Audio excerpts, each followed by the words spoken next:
আজকে আমরা পিএইচপি সিরিজের ৮ নাম্বার ক্লাস শুরু করতে যাচ্ছি। তো চলুন আমরা আমাদের প্রজেক্ট ফোল্ডারে চলে যাই।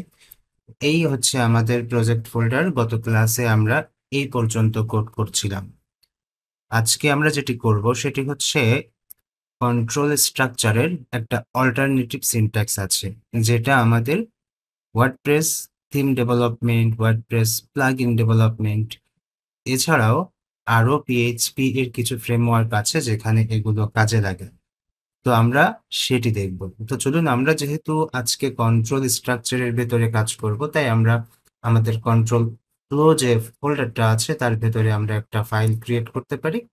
তো এই ফাইলের নাম দিচ্ছি আমরা হচ্ছে 4.4, তারপর হচ্ছে alternative syntax, alternative dot PHP. এভাবে। আচ্ছা, এখানে একটা সিনট্যাক্স লিখে দিই তাহলে ভালো হবে। ওকে, তো এভাবে আমরা একটা পিএইচপি ফাইল ক্রিয়েট করলাম। এখন আমরা যেটা করব, এখানে প্রত্যেক দিনের মতো পিএইচপি আমরা শুরু করছি, শেষ আর করলাম না। না করে আমরা হচ্ছে এখানে কিছু কোড আমরা দেখব। তো যেহেতু এই অল্টারনেটিভ সিনট্যাক্সটা কন্ট্রোল স্ট্রাকচারের উপরে ডিপেন্ড করে, তাই কন্ট্রোল স্ট্রাকচারে কি ছিল, ইফ এলস ইফ ছিল, তারপর হচ্ছে হোয়াইল লুপ ছিল, ফর লুপ ছিল, এরপর হচ্ছে ফর ইচ লুপ ছিল, এছাড়া সুইচ কেস ছিল। এই জিনিসগুলো প্রায় সবই কিন্তু আমাদের কন্ট্রোল স্ট্রাকচারের ভেতরে পড়ে। তো এই জন্য আমরা যেটা করব, আমরা হচ্ছে এই কন্ট্রোল স্ট্রাকচারের অল্টারনেটিভ সিনট্যাক্সটা আমরা একটু দেখব। তো প্রথমেই আমরা যেটা করতে পারি, আমরা এখানে দেখলাম হচ্ছে ইফ কন্ডিশনের যেটা। তো এখানে আমাদের কন্ডিশন থাকে, তো আমরা এখানে হচ্ছে কন্ডিশন লিখলাম, তারপর কন্ডিশনের পরে এখানে সেকেন্ড ব্র্যাকেটের ভেতরে আমাদের কিছু স্টেটমেন্ট থাকে। তো আমি এখানে সেই স্টেটমেন্ট লিখলাম। তো এরপর আসলে আমাদের কি হয়, যে পরবর্তীতে যদি আমাদের এই কন্ডিশন সত্য না হয়, তাহলে এখানে হচ্ছে আমাদের এলস থাকে। সেই এলস হচ্ছে আমাদের পরবর্তীতে অ্যাক্টিভ হয়। তো এর ভেতরেও আমাদের কিন্তু স্টেটমেন্ট থাকে এভাবে। এছাড়া যদি কখনো এমন হয় যে আমাদের আরো কিছু কন্ডিশনের প্রয়োজন হচ্ছে, আচ্ছা আমরা এটাকে আগে অল্টারনেটিভ সিনট্যাক্সে কনভার্ট করি। মনে করুন আমরা ঠিক এই যে আমাদের কন্ট্রোল স্ট্রাকচারের যে ইফ এলস আছে, এটাকে আমরা হচ্ছে অল্টারনেটিভ সিনট্যাক্সে কনভার্ট করব। তাহলে কেমন হতো? তো এই সবগুলো কিন্তু আমাদের ঠিক থাকবে, শুধুমাত্র আমাদের সেকেন্ড ব্র্যাকেট যেটা আছে সেইখানে একটু এডিট থাকবে। তো মনে করুন এখানে আমরা কমেন্ট করছি যে অল্টারনেটিভ সিনট্যাক্স, এভাবে আমরা একটা কমেন্ট করলাম। কমেন্ট করে এখানে অল্টারনেটিভ সিনট্যাক্স ইউজ করব। তো প্রথমেই আমরা বলবো যে আমাদের এই যে ব্লক, এই ব্লকের যে সেকেন্ড ব্র্যাকেট আছে সেই সেকেন্ড ব্র্যাকেটের পরিবর্তে আমাদের এখানে একটা ক্লোন দিতে হবে। ওকে, তো এখানে একটা সেকেন্ড ব্র্যাকেট আছে। তো এইটা আর এইটা, এই দুটাকে আমরা এখান থেকে রিমুভ করে এখানে একটা ক্লোন দিলাম। আর তাহলে আমরা বুঝবো কি করে যে এটা শেষ হয়েছে? এটা শেষ হওয়ার জন্য আমাদের এই লাস্টে বলে দিতে হবে ইনডিফ, এভাবে। তাহলে এটা হচ্ছে আমাদের অল্টারনেটিভ সিনট্যাক্স হয়ে যাবে। কিভাবে? এই ইফ এখান থেকে শুরু হয়ে এখানে শেষ হচ্ছে, আর মাঝখানে আমাদের হচ্ছে এই কন্ডিশন যদি সত্য হয়, তাহলে এখানে যতগুলো স্টেটমেন্ট বা লাইন থাকবে সেইগুলো অ্যাক্টিভ হবে বা সেইগুলো কাজ করবে। আর এখানে যে এলস আছে, যদি এটা কন্ডিশন সত্য না হয়, তাহলে এই এলস এর নিচেই যে স্টেটমেন্টগুলো থাকবে সেগুলো কাজ করবে। তো এটা হচ্ছে আমাদের ইফ এলস এর যে ব্যাপারটা সেটা। এখন আমরা যদি এটাকে একটু এডিট করি, কিভাবে এডিট? মনে করুন যদি আমাদের এখানে ইফ এলস না থেকে আমাদের যদি কন্ডিশন আরো বেড়ে যায়, সেক্ষেত্রে কি হবে? তো আমরা এখানে সেটা দিলাম। দেওয়ার পর এখান থেকে আমাদের একটা পিএইচপি বেশি কপি হয়েছে, সেটাকে আমরা মুছে দিচ্ছি। ওকে, এইবার যদি আমাদের এখানে আরো বেশি বৃদ্ধি পায়, তো সেক্ষেত্রে আমাদের কি হবে? এলস ইফ হবে। আর এখানে আমাদের অ্যানাদার আর একটা কন্ডিশন থাকবে। তো আমি এখানে লিখে দিলাম অ্যানাদার কন্ডিশন। আচ্ছা, এটাকে আমরা একটু বড় করে দিই। কন্ডিশন, অ্যানাদার কন্ডিশন দিচ্ছি। তো সেক্ষেত্রে কি হবে? সেক্ষেত্রে আমাদের এখানে এসে একটা এলস ব্লক আসবে। ওকে? এভাবে আমাদের এটা কাজ করে। তো তাহলে এইটার অল্টারনেটিভ সিনট্যাক্স আমাদের কেমন হবে? তো খেয়াল করুন যে এখানে আমাদের যে কন্ডিশনটা আছে, এই কন্ডিশনটা আমরা এখান থেকে কপি করে এখানে দিয়ে দিলাম। এটাকে আমরা বলে দিচ্ছি হচ্ছে অ্যানাদার কন্ডিশন, এভাবে। আর যেহেতু এটা হচ্ছে আমাদের আরেকটা এখানে বৃদ্ধি পেল, তো সেক্ষেত্রে আমরা এখানে যেটা করব, আমাদের এলস তো অবশ্যই থাকবে। তো এখানে আমরা একটা এলস দিয়ে দিচ্ছি। আর এর নিচে এখানে আমাদের কিছু স্টেটমেন্ট থাকবে। সেই স্টেটমেন্টস গুলো আমরা এখানে দিয়ে দিলাম। তো ভালো করে আমরা এটা এখানে উপস্থাপন করলাম। আশা করি আপনারা হয়তোবা বুঝছেন। কি বুঝতে হবে এখান থেকে? যে আমাদের অল্টারনেটিভ সিনট্যাক্স গুলো আমরা কিভাবে ব্যবহার করব। খুবই সহজ এটা মনে রাখার জন্য। কারণ আমরা যেখানে সেকেন্ড ব্র্যাকেট ইউজ করছি, সেখানে আমরা ক্লোন ইউজ করব। সেকেন্ড ব্র্যাকেট ২ টা, ক্লোন ১ টা। এই হচ্ছে আমাদের এখানের ব্যাখ্যা। তো এরপর আমরা কি করতে পারি? আমরা হচ্ছে আরো কিছু কন্ট্রোল স্ট্রাকচার দেখব। তো আমরা ইফ এলস বা ইফ এলস ইফ সবই দেখলাম, দুটোই দেখছি। আপনাদের শুধু করণীয়, যদি কন্ডিশন আমাদের আরো থাকে তাহলে এই জিনিসটা রিপিট হবে বারবার, এইটুকু রিপিট হবে। আর লাস্টে তো এলস থাকবে। আর এন্ড ইফটা অবশ্যই দিতে হবে, কারণ আমরা ইফ দিয়ে শুরু করছিলাম, এন্ড ইফ দিয়ে শেষ করছি। এটা বোঝাতে হবে।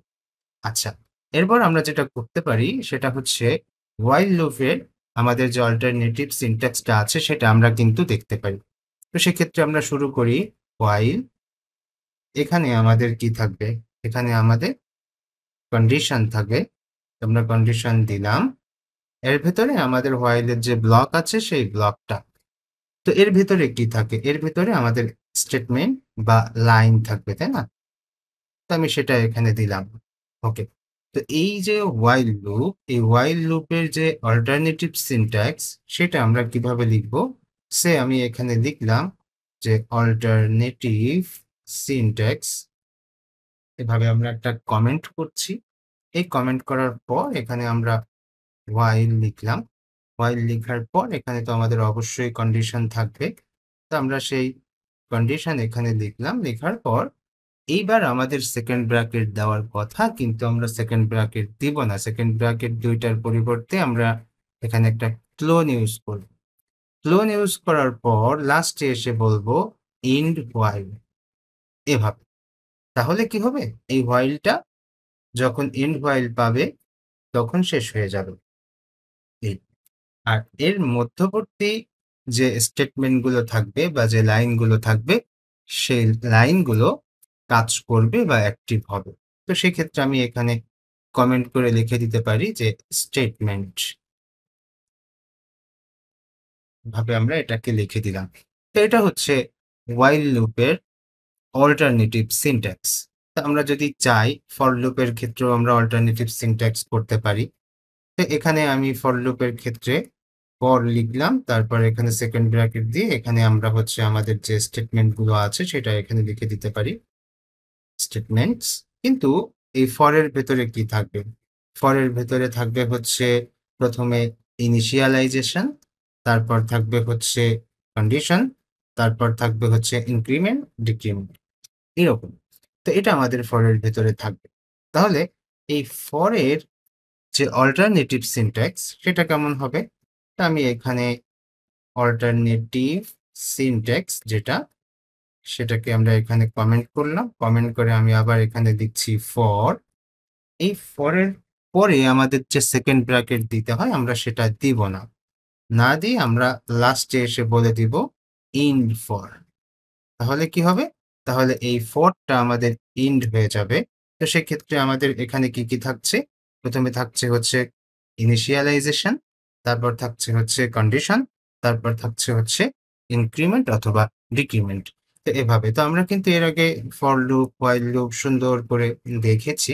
যার কারণে আমি শুধুমাত্র এখানে যে পরিবর্তনটা থাকবে সেটা নিয়ে আলোচনা করছি। চাইলে আপনারা এখানে একেবারে রিয়েল ডাটা দিয়ে আপনারা এটাকে কি করতে পারেন? আপনারা এটাকে টেস্ট করতে পারেন। এই আরকি। তো এই হচ্ছে ব্যাপার। তো চলুন আমরা এই জিনিসটাকে কি করতে পারি? আমরা এই জিনিসটাকে একটু রিয়াল লাইফে রান করতে পারি। তার আগে আমরা একটু বলি যে এই যে অল্টারনেটিভ সিনট্যাক্স এটা আমাদের প্রচুর কাজে লাগে। এটা আমি একটু আগে আপনাদেরকে বলেছি। বাট কি জন্য এটা ইউজ করতে হয়, কোন ক্ষেত্রে এটা ইউজ করতে হয়, এই ব্যাপারটা কিন্তু এখনো বলিনি। তো অল্টারনেটিভ সিনট্যাক্সটা আমরা সাধারণত অনেক বেশি ইউজ করি তখন, যখন আমরা PHP কোড HTML এর ভেতরে লিখি তখন। তখন এই জিনিসটা খুব বেশি কাজে লাগে এবং এটা দেখতে খুব বেশি রিডেবল হয়, পড়তে ভালো লাগে। এই আরকি। কেন পড়তে ভালো লাগে? কারণ হচ্ছে আমরা জানি যে HTML কোডে ইনডেন্টেশন থাকে। তাছাড়া আবার দেখা যাচ্ছে যে HTML এর ভেতরে HTML ট্যাগ থাকে। এরকম আরো অনেক, অনেক ব্যাপার আছে। সেই ট্যাগের ভেতরে আমরা PHP কোড লিখবো, তাহলে আমাদের PHP কোড শুরু করতে হবে, শেষ করতে হবে।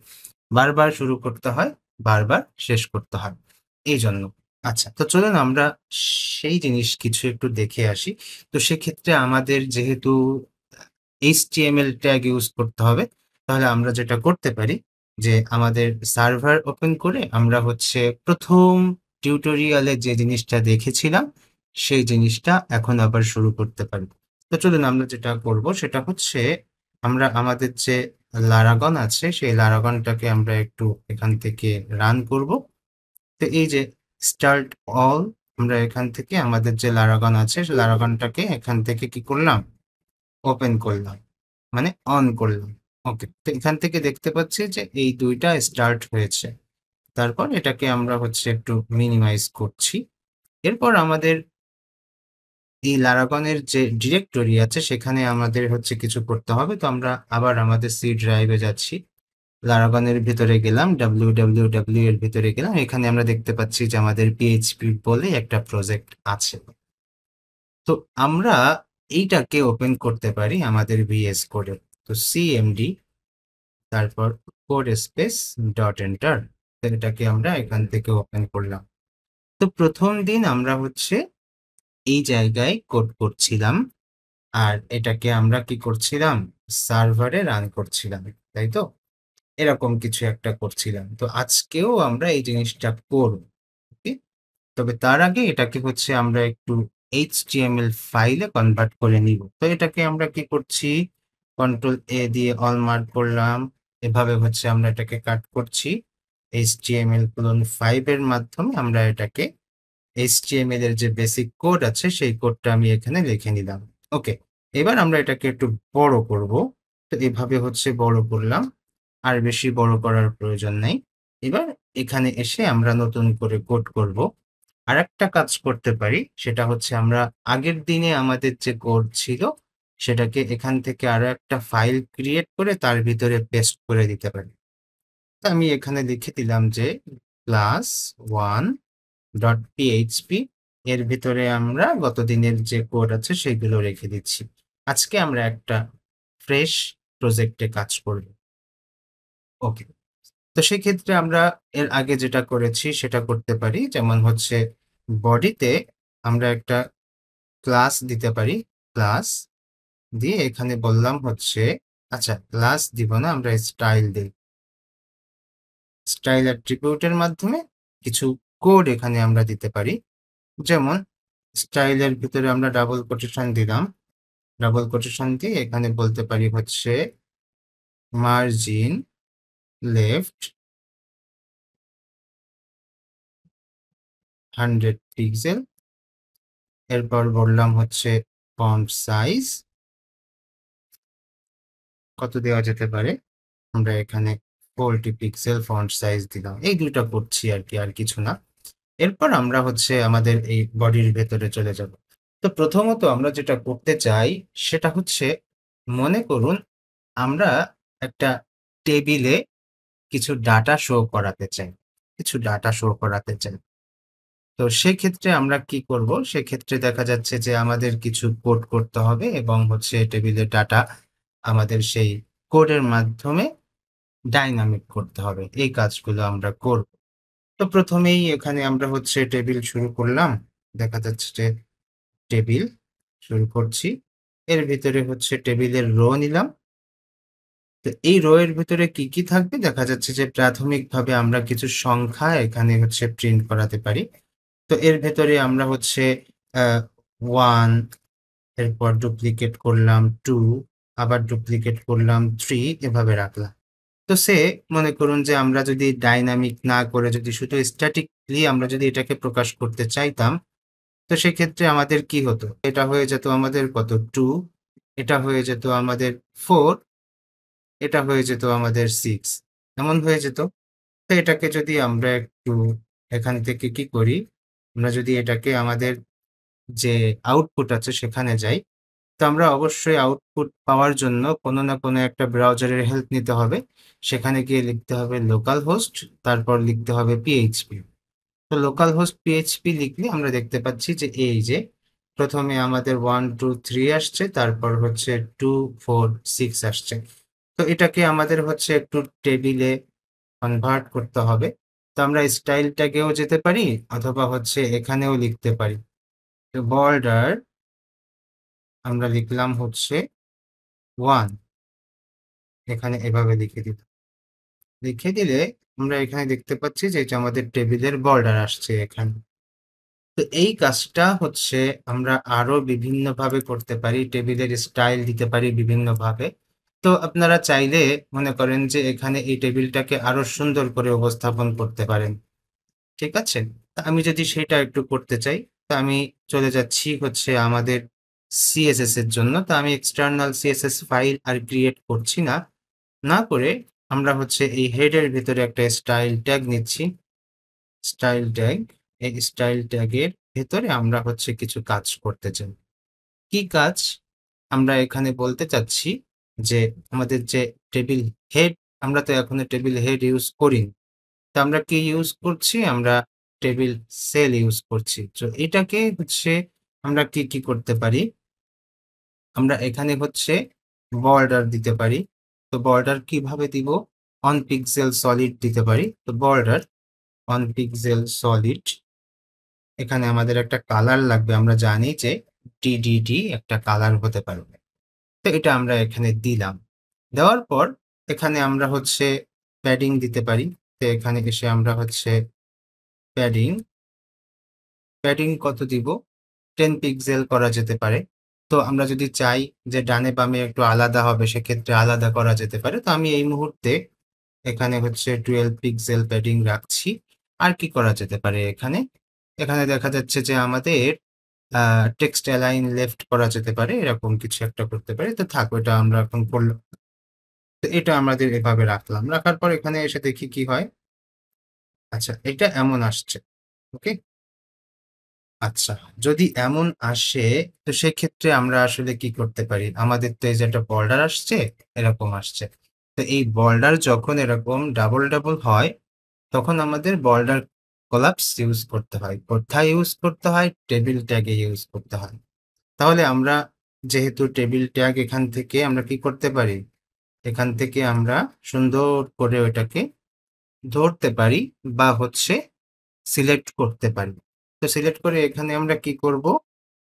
বর্ডার কলাপস, এখানে এসে আমরা কলাপস করে দিব। ওকে? তো আমরা এটাকে বর্ডার কলাপস করে দিলে এই ডাবল বর্ডার সব সিঙ্গেল বর্ডারে পরিণত হবে। সো এটা আমাদের একটা সুন্দর টেবিলে পরিণত হলো। তো যেহেতু একটা টেবিলে পরিণত হলো, সেহেতু আমরা এটাকে এখন কি করতে পারি? এটাকে এখন ডাইনামিক করতে পারি। তবে বর্ডারটাকে আমরা 2 পিক্সেল করে দেই, যাতে করে আমরা আরেকটু গাঢ় বর্ডার দেখতে পাই। এই যে 2 পিক্সেল করার পর আমরা বর্ডারটা ভালো দেখতে পাচ্ছি। তো এইটাকে আমরা যদি PHP দিয়ে সুন্দর করে এখানে উপস্থাপন করতে চাই, তো সেক্ষেত্রে আমরা কি করব? তো চলুন সেটা আজকে আমরা দেখতে চাচ্ছি। তো HTML কোড কই? এই হচ্ছে আমাদের HTML কোড। আমরা এখানে ইউজ করব কি? আমরা এখানে ইউজ করব হচ্ছে লুপ। আচ্ছা, লুপের কাজ কি? লুপের কাজ হচ্ছে যে একই রকম জিনিসগুলোকে বারবার রান করে আমাদের সামনে উপস্থাপন করে। তাহলে এখানে একই রকম জিনিস কি আছে? একই রকম জিনিস হচ্ছে এই যে টেবিল রো আছে ২ টা। তো টেবিল রো আছে ২ টা, আমরা এখান থেকে একটা রাখলাম। আচ্ছা, একটা রো রাখলাম। এই একটা রো এর ভিতরে টেবিল সেল আছে কয়টা? ৩ টা। তো এখান থেকেও আমরা একটা রাখবো। এখান থেকেও আমরা একটা রাখলাম। এইবার আমরা আমাদের PHP কোড এখানে ইউজ করব। আচ্ছা, তো PHP কোড ইউজ করার ক্ষেত্রে আমাদের যেটা করতে হবে, আমাদের এখানে ২ টা লুপ লাগবে। ২ টা লুপ লাগবে। কেন ২ টা লুপ লাগবে? কারণ হচ্ছে টেবিল আমাদের 2 ডাইমেনশন। টেবিলের দৈর্ঘ্য থাকে, প্রস্থ থাকে। তাহলে এটা হচ্ছে 2 ডাইমেনশন। যেহেতু 2 ডাইমেনশন সেহেতু আমাদের নেস্টেড লুপ, তার মানে ২ টা লুপ লাগবে। তো চলুন আমরা হচ্ছে এখান থেকে লুপ কাজ করি। তো প্রথম যেহেতু আমাদের অনেকগুলো রো আসবে, তো সেই রো কে আমাদের বারবার প্রিন্ট করার জন্য রো কে আমাদের একটা লুপের ভিতরে নিতে হবে। তো সেই লুপটা কি? সেই লুপটা হচ্ছে আমরা এখানে যেকোনো লুপ ইউজ করতে পারি। তো PHP দিয়ে শুরু করলাম, তারপর PHP দিয়ে শেষ করছি। এর ভেতরে আমরা হচ্ছে লুপ নিব। তো ফর ইউজ করছি। ফরের ভেতরে আমরা যে কাজগুলো করব আপনাদের একটু সহজে বোঝাই। এই ফর এখানে শুরু করলাম। আর এটাকে আমরা শেষ করব হচ্ছে আমাদের এই রো যেখানে শেষ হচ্ছে সেখানে। তো এখানে এসে বললাম হচ্ছে ইন্ড ফর। ওকে? তো ইন্ট ফরটা কি? আমাদের PHP কোড না? তাহলে এটাকে আবার আমাদের কি করতে হবে? PHP র ভেতরে লিখতে হবে। তো এই হচ্ছে আমরা PHP শুরু করলাম, এখানে আমরা ইন্ট ফর দিলাম, তারপর আবার আমরা PHP কে ক্লোজ করলাম এখানে। তো এই হচ্ছে খেয়াল করুন যে আমাদের এইটা কেন কাজে লাগে? যে আমাদের এই অল্টারনেটিভ সিনট্যাক্স কেন কাজে লাগে? খেয়াল করে দেখুন, এখানে আমি PHP কোড লিখছি, এর ভেতরে সুন্দর করে HTML কোড থেকে গেল, তারপর আবার আমি PHP কোড লিখলাম। এখানে রেড লাইন আসার কারণ হচ্ছে আমরা এখানে হচ্ছে ২ টা সেমিকোলন দিইনি। সেমিকোলন দিলে ওইটা আর রেড লাইন পাবে না। ওকে, তো এইবার আমরা আবার কি করব? এই ফরটা হচ্ছে আমাদের এই রোটাকে বারবার প্রিন্ট করবে। আর যদি আমাদের টেবিল সেলগুলোকে বারবার করতে হয়, তো সেক্ষেত্রে এই টেবিল সেলের শুরুতে আমাদের আরো একটা লুপ লাগবে। তো আমরা এখানে PHP শুরু করলাম, তারপর হচ্ছে PHP শেষ করছি। আবার এর নিচেই আমরা PHP শুরু করব। এভাবে শুরু করলাম, আবার আমরা PHP শেষ করলাম। তো এই জায়গায় আমরা আবার একটা লুপ ইউজ করব। তো সেক্ষেত্রে আমরা কি করতে পারি? এখান থেকে এইটুকু এখান থেকে কপি করছি, কপি করে এই জায়গায় দিয়ে দিলাম। ওকে, তাহলে এটা একটা চলে আসলো, আর এর ভিতরে আমরা আবার কি করব? ইন্ট ফর করব। এভাবে আমরা ইন্ট ফর করে দিলাম। তাহলে কি হলো? সুন্দর করে আমরা এখানে বুঝতে পারলাম যে এই ফর আমাদের এইটাকে হচ্ছে কি করবে? এটাকে হচ্ছে আমাদের বারবার রিপিট করবে।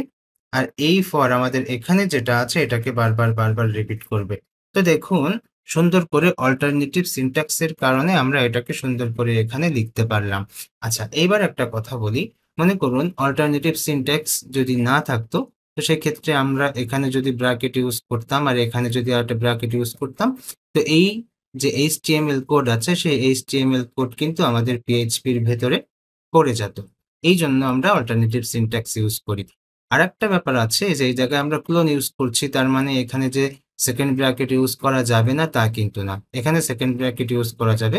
তো সেক্ষেত্রে আমাদের হচ্ছে এই জায়গায় আরেকটা সেকেন্ড ব্র্যাকেট দিতে হয়। তো সমস্যা নেই। অল্টারনেটিভ সিনট্যাক্স যেহেতু ক্লোন ইউজ করে, আপনারা ক্লোন ইউজ করে প্র্যাকটিস করেন। পরবর্তীতে কোনো এক সময় আপনাদেরকে ব্র্যাকেট ইউজ করার ব্যাপারটা দেখাই দেওয়া হবে। আচ্ছা, তো চলুন আমরা এটাকে হচ্ছে শুরু করি। আমরা এখানে হচ্ছে আমরা নতুন একটা ইটারেশন নিব, সেটা হচ্ছে প্রথম লুপে আমরা I ইউজ করতে পারি। তো I, এটাকে আমরা 1 থেকে শুরু করলাম।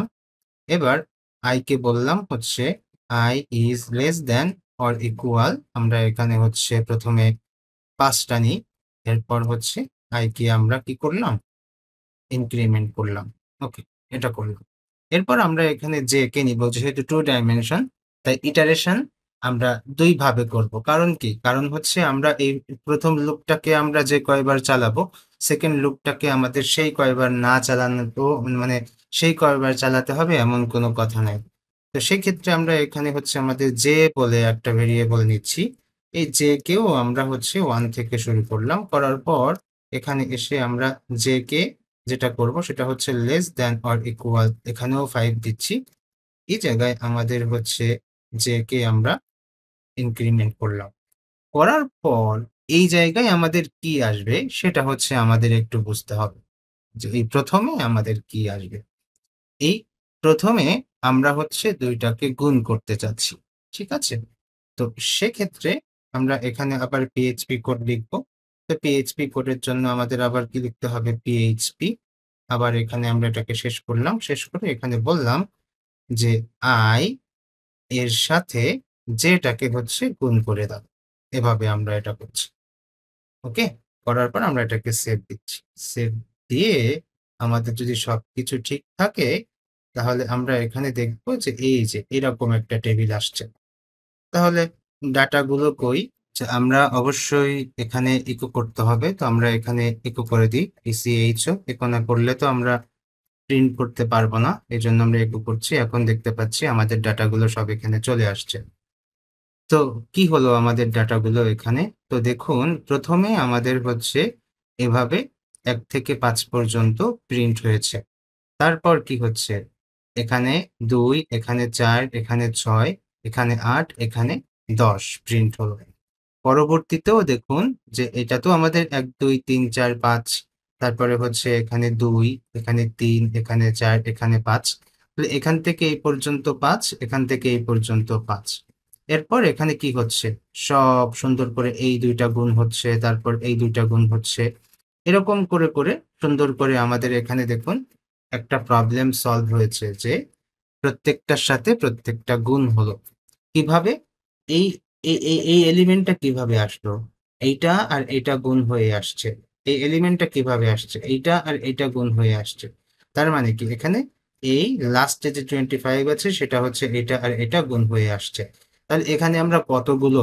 এখানে আমরা 5/5 তার মানে 25 ভ্যালু ইউজ করতে পারছি। তো সেম ভাবে আমি যদি এখানে আরো ৫ টা বাড়িয়ে দেই, এ জায়গায়ও যদি আরো ৫ টা বাড়িয়ে দেই, তাহলে কি হবে? তাহলে খেয়াল করে দেখুন যে এ জায়গায় আমরা এই যে আরো বড় একটা টেবিল সুন্দর করে ক্রিয়েট করতে পারলাম।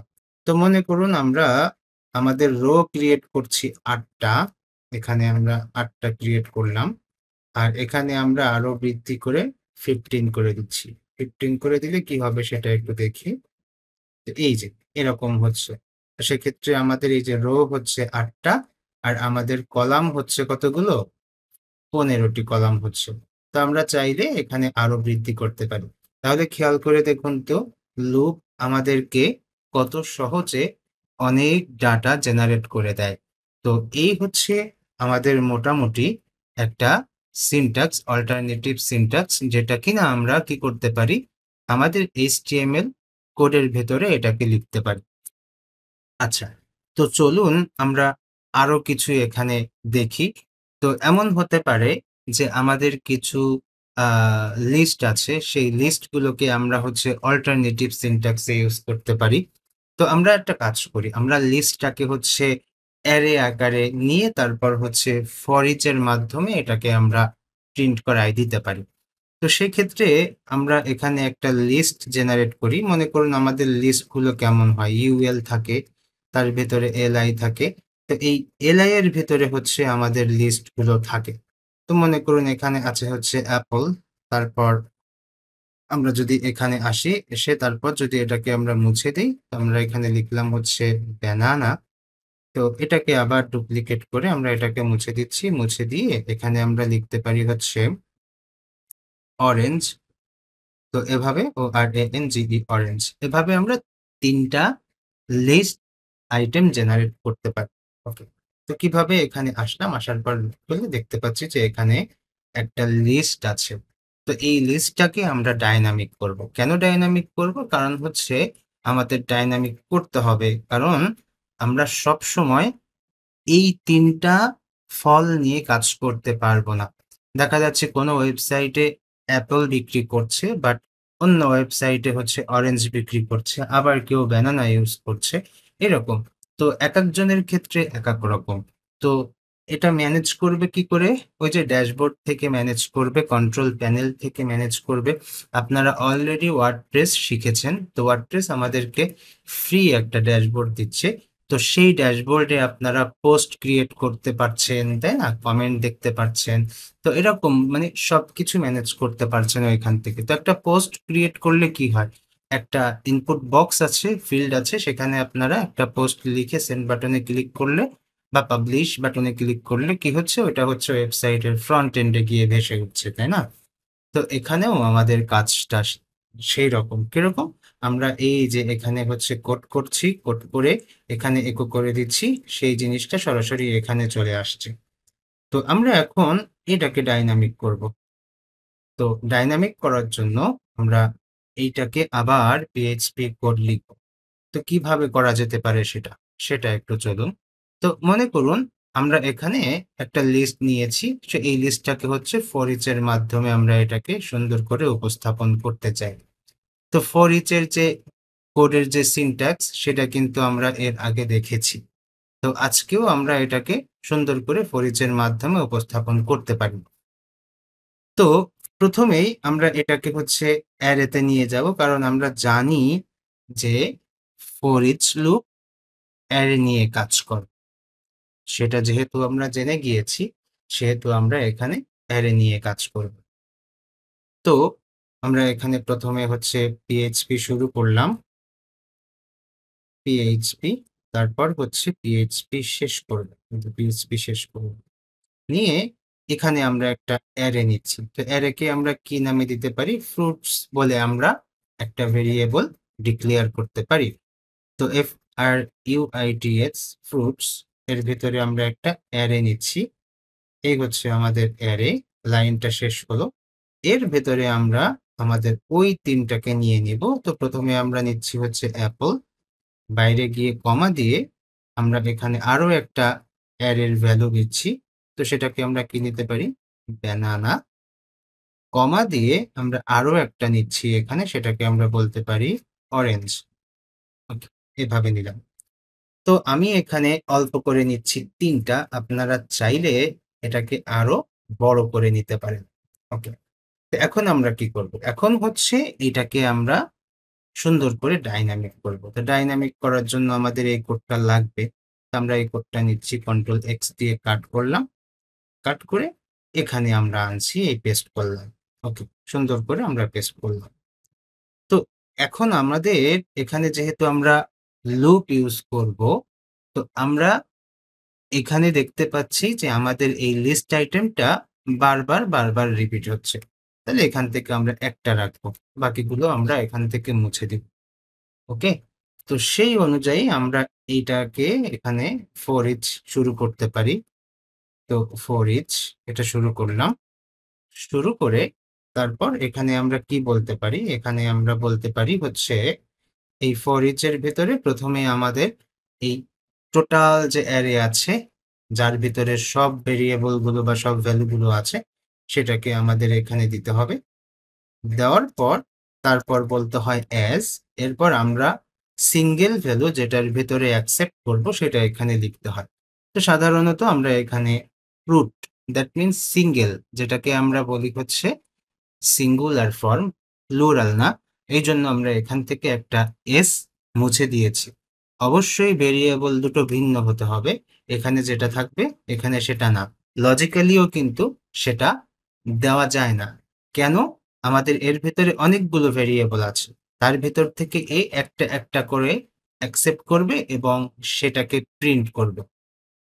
ওকে, তো আমরা এখন কি করছি? আমরা এখন হচ্ছে এই ফর ইচ কে আমরা ইন্ট ফর ইচ করব। তো ইন্ট ফর ইচ করলাম। এটাও কিন্তু আমাদের একটা পিএইচপি কোড। তো এই জন্য এটাকে এই সবগুলোকে পিএইচপির ভেতরে দিতে হবে, তা না হলে কাজ করবে না। তো চলুন আমরা সবগুলোকে পিএইচপির ভেতরে দিই। এটাকে আমরা প্রথমে হচ্ছে পিএইচপির মধ্যে দিব। তো পিএইচপি শুরু করলাম, এরপর এখানে এসে পিএইচপি আমরা শেষ করব।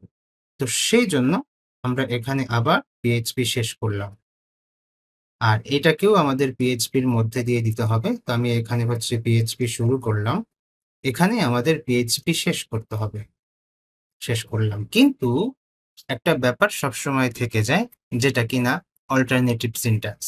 তো সেই অল্টারনেটিভ সিনট্যাক্স এই জায়গায় আমরা ইউজ করলাম, তাহলে আমাদের এই জিনিসটা একেবারে সুন্দর করে কাজ করবে আর কোনো এরর থাকবে না। তবে একটা কাজ আছে, আমরা এখানে কি একো করব সেটা হচ্ছে আমাদের একটু বলে দিতে হবে।